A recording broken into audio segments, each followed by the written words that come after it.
Hey, what's going on, everybody? Stacy here with Chargers Talk 4630. Before we get into my Week 12 power rankings, let me just say this.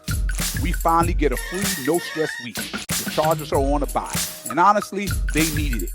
We're looking for this team to come back, regroup, and get ready for a tough 6-game stretch to close out the season, right? And despite all the injuries, despite all the adversity, and everything they battled through the entire year, they still have a real shot to make a push for the postseason.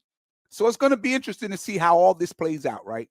So Charger fans, enjoy this calm weekend because next week it gets real. Please don't forget to like, share, and subscribe to continue growing our channel. And before we get rolling today, I want to introduce something new for the podcast. I'm launching a brand new segment called Boat Nation Mailbag. And this is something I've been working on for a while, right? Because a lot of you flood the YouTube comments with questions. You flood them with your thoughts and your frustrations and everything in between. I love the interaction, but I find myself spending hours throughout the week trying to respond to every question, every statement, and every comment. So to make it easier and to make sure your voices are truly heard, I'm creating one dedicated place for it all. And the segment is called Boat Nation Mailbag. And here's how it works. You can send your questions, your comments, or your messages straight to my email, which is chargerstalk4630@gmail.com. You can email me your message, or you could leave a voicemail if you just want to get something off your chest, right? I'll give you 2 or 3 minutes to say whatever you need to say, and I'll play it right here on the podcast. I want you to have a bigger role in participating and just feeling like you're a part of the podcast, right? And for those of you who want real conversation, I could even send you a link and bring you on live so we could talk it out one-on-one if you like to do that. This segment is for the supporters, it's for the subscribers, and it's for Boat Nation. If it's something you all want to participate in, the door is open. And if not, hey, we don't even have to run the segment, but the opportunity is there for you or anybody else who want their voice to be heard on this podcast. So start sending the emails and we will get Boat Nation Mailbag going. Hey guys, I got to put you on to something I've been checking out. It's a company called Distill Union.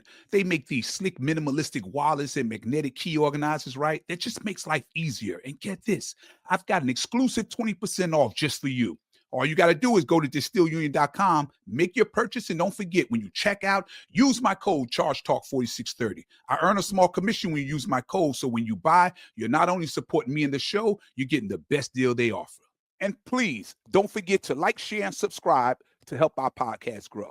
All right, now let's get into my Week 12 top 5 power rankings. Coming in at number 5, I got the Philadelphia Eagles. Losing Lane Johnson for 4 to 6 weeks is huge. We all know the Eagles are not the same team without their all-pro right tackle. Just ask the Chargers what losing tackles can do for an offense, right? But credit the Philadelphia Eagles. They mastered playing through adversity, right? The defense is finally locking in. And once the postseason hits, this team is going to be a real problem to deal with. Coming in at number 4, I've got the Los Angeles Rams.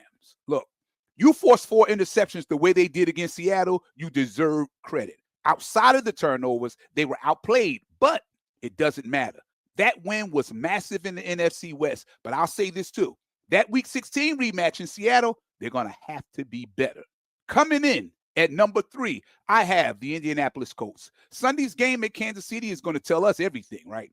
They're coming off a bye, they're well rested, and if they want to legitimize everything they've done so far, beating the Chiefs is the way you do it. If they lose, the doubters come right back out, and the Jaguars get hope in the AFC South.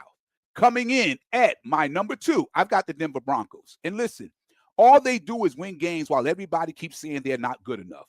The offense is up and down, and Bo Nix hasn't looked anywhere close to what he did last year, right? But that defense, man, even without Patrick Surtain and Alex Singleton, they just held strong against the Chiefs. Bend but don't break. And that's the side of the ball that's carrying this team right now. And honestly, it might be good enough to carry them all the way to the Super Bowl. Coming in at my number 1, I got the New England Patriots. This team is taking the league by storm. They don't beat themselves. They force your mistakes. They play disciplined football on both sides of the ball.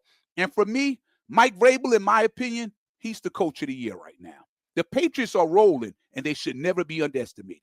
Now, you know, every week I have one team that just couldn't squeeze into my top 5. And this week, that team is the Seattle Seahawks. Sam Darnold threw 4 picks last week. They settled for too many field goals. And even with all of that, they were still 161-yard kick away from beating one of the best teams in the National Football League on the road. So I had to give some love to the Seattle Seahawks. Those are my Week 12 top 5 power rankings. And remember, please don't forget to like, share, and subscribe to help continue to grow our channel. You guys take care.